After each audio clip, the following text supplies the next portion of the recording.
আমরা মানুষরা যে কতটা জাজমেন্টাল, বিশেষ করে আমরা বাঙালি মানুষ যারা আছে তারা আরও বেশি জাজমেন্টাল।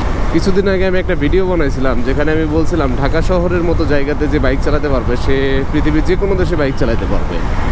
আর আরেকটা কি পয়েন্ট হচ্ছে যে গ্রামের যে হচ্ছে প্রো বাইকার সে হচ্ছে শহরে আসলে বা ঢাকাতে আসলে বিগে না। এই কথাটা মনে করেন যে আমাদের গ্রামে যারা আমরা বসবাস করি তাদের খুব লাগছে। আর ভিডিওটা মনে করেন অনেকে নেগেটিভলি নিয়ে নিছে। আর ভিডিওটা প্রায় 9 লাখের উপরে ভিউ হয়েছে, মানে বলা যায় যে প্রায় মিলিয়নের কাছাকাছি। এই ভিডিওটাতে 500 মতো কমেন্ট পড়ছে, মানে 500 জন কমেন্ট পড়ছে। তার মধ্যে বেশিরভাগই মনে করেন যে আমাকে গালিগালাজ করছে, ঠিক আছে। তারপরে আমি বিশাল বড় একটা কমেন্ট লিখছিলাম যে পার্সপেক্টিভটা আসলে ভুল, ঠিক আছে। আমি যেভাবে বলছি আপনারা ওইভাবে বুঝেন নাই, না বুঝে মানে তারা যেভাবে মনে করছে যে গ্রামে যারা বাইকার আছেন তাদেরকে আমি অপমান করে কথা বলছি। ব্যাপারটা এরকম না। কিন্তু দেখেন আমিও গ্রামের ছেলে, ঠিক আছে। গ্রামে আমি বড় হয়েছি এবং গ্রামের রাস্তায় বাইক চালায় বড় হয়েছি, ঠিক আছে। তো গ্রাম এবং শহর দুই জায়গাতেই বাইক চালানোর অভ্যাস আছে। কিন্তু ঢাকাতে যত বছর ধরে আছি আমি, এখানে বাইক চালানো আর গ্রামের রাস্তায় বাইক চালানো এটা অনেক ধরনের ডিফারেন্স আছে। এখন আপনারা অনেকেই কমেন্ট করছেন যে ভাই গ্রামের রাস্তা কাদামাটির রাস্তা হয়, অনেক ঝামেলা হয় বাইক চালাতে, আপনি কাদার ভিতরে বাইক চালাতে পারবেন কি না, পাহাড়ি রাস্তায় বাইক চালাতে পারবেন কি না। বিষয়টা দেখেন, এই সমস্ত কথাবার্তা বলে মনে করেন মানুষ আমাকে গালিগালাজ করছে। সমস্যা নাই, গালি দেন, ওইটা কোনো ফ্যাক্ট না। কিন্তু আমি যেটা বোঝাতে যাচ্ছি, আপনি পাহাড়ের রাস্তায় কয়দিন যান? মানে ঢাকাতে যারা বসবাস করে তারা পাহাড়ের রাস্তায় কয়দিন যায়?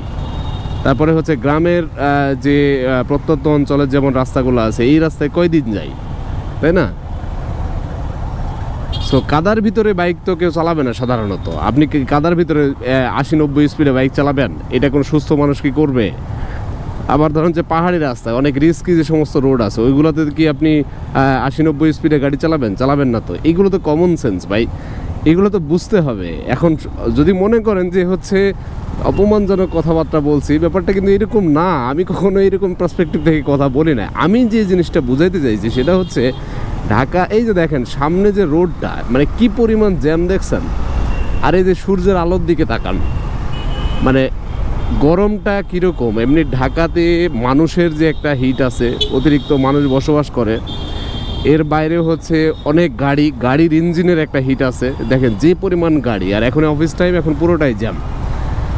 সো মনে করেন যে কোনো একটা ভিআইপি বাস হচ্ছে রাস্তা দিয়ে, বা কোনো একটা ইনসিডেন্ট হইলো, 2 মিনিটের জন্য যদি রাস্তাটা বন্ধ থাকে এখানে আধা ঘন্টার জন্য জ্যাম লেগে যাবে। মানে আপনি রোদের মধ্যে এখানে গাড়ির উপর বসে থাকবেন। আর এইটা তো আমরা তো ভালো এলাকায় আছি। ধরেন যে আপনি পুরান ঢাকার ওইদিকে যদি যান, মানে ওইটা বাণিজ্যিক এরিয়া, ওদিকে মানুষ অনেক বসবাস করে, তো ওইদিকে কিন্তু ঘন বসতি অনেক বেশি। সো জ্যাম কিন্তু আরও বেশি। আপনি যদি ওই রকম জায়গাতে, মানে পুরান ঢাকার মতো জায়গাতে যদি আপনি 1 ঘন্টা জ্যামে বসে থাকেন, তখন আপনি মজাটা বুঝতে পারবেন আমি কোন পার্সপেক্টিভ থেকে কথাটা বলছি। এখন গ্রামে অন্য যাই হোক ভাই, আপনি তো জ্যামে বসে থাকেন না। আর এখন গ্রামের ওই দিকের রাস্তাঘাটও যথেষ্ট ভালো, মানে শহরের মতোই আর কি। হাইওয়ে রোডগুলো, যেমন আমার জেলার কথা যদি বলি, হাইওয়ে রোড এইরকম, এর থেকে ভালো রোড যে রোড তৈরি করছে, তাই না? সো এখানে গ্রামের বাইকারদের আমি কিছু অপমানজনক কথাবার্তা বলছি, ব্যাপারটা এরকম না। আমি জাস্ট বুঝাইতে চাইছি এই যে জ্যাম ঠেলা বা এই গরমের মধ্যে এই যে কষ্ট করে বাইক চালানো, এইটা হচ্ছে ঢাকাতে সব থেকে কঠিন একটা চ্যালেঞ্জ, যেটা ঢাকা শহরে যারা বসবাস করে তারা কিন্তু আমার সাথে অ্যাপ্রিসিয়েট করছে এবং তারা সবাই বলছে যে রাইট ভাই। তো যাই হোক, আমার কথায় ভুল বুঝবেন না, আমি ওইরকমভাবে বুঝাইতে চাই নাই।